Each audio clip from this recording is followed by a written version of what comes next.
მეორე დღეა დედაქალაქი თბილისობაზე იმობს. სახალხო დღესასწაულის ძირითადი ლოკაციები რიყის პარკი და ორბელიანის მოედანია. თბილისობის პარკებში მთელი დღის განმავლობაში დაგეგმილია სხვადასხვა გასართობი და საბავშვო ღონისძიება. მოწყობილია ფოტოზონები, გამოფენები და კვების ობიექტები.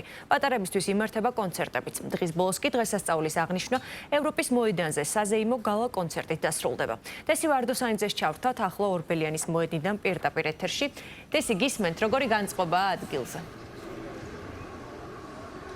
დიახ, სახალხო დღესასწაული თბილისობა უკვე მეორე დღეა მიმდინარეობს. ღონისძიებების მთავარი ლოკაციებია ორბელიანის მოედანი და რიყის პარკი. ჩვენ ახლა ვიმყოფებით ორბელიანის მოედანზე, სადაც დილიდან ხალხმრავლობა შეინიშნება. აქ განწყობა არის არაჩვეულებრივი, პატარებისთვის ზრუნავენ ანიმატორები. უკვე 12 საათზე აქ დაიწყო საბავშვო კონცერტი ანაბანა. დღის პირველ ნახევარში აქ არაერთი საბავშვო კონცერტი გაიმართება.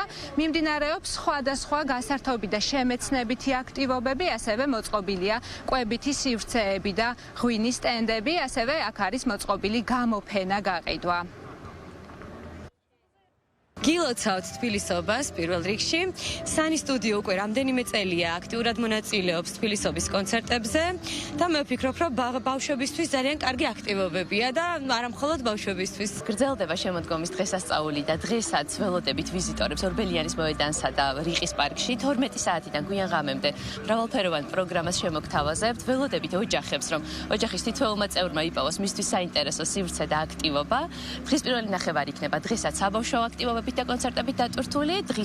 დღის ბოლოს, რა თქმა უნდა, გაიმართება სხვადასხვა ტიპის კონცერტები, ელექტრონული მუსიკა, ჯაზი, ქართველი არტისტები ერთმანეთს შეენაცვლებიან ორივე ლოკაციაზე განთავსებულ სცენაზე, ხოლო გრანდიოზული გალა კონცერტი შეაჯამებს ამ ორ დღეს და ველოდებით ყველას ევროპის მოედანზე საღამოს 8 საათს.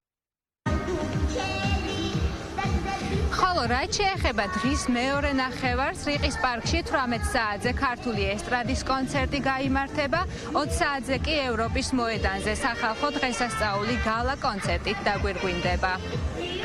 მადლობა დესი ვარდოსანიძე საუბრობდა პირდაპირ ეთერში.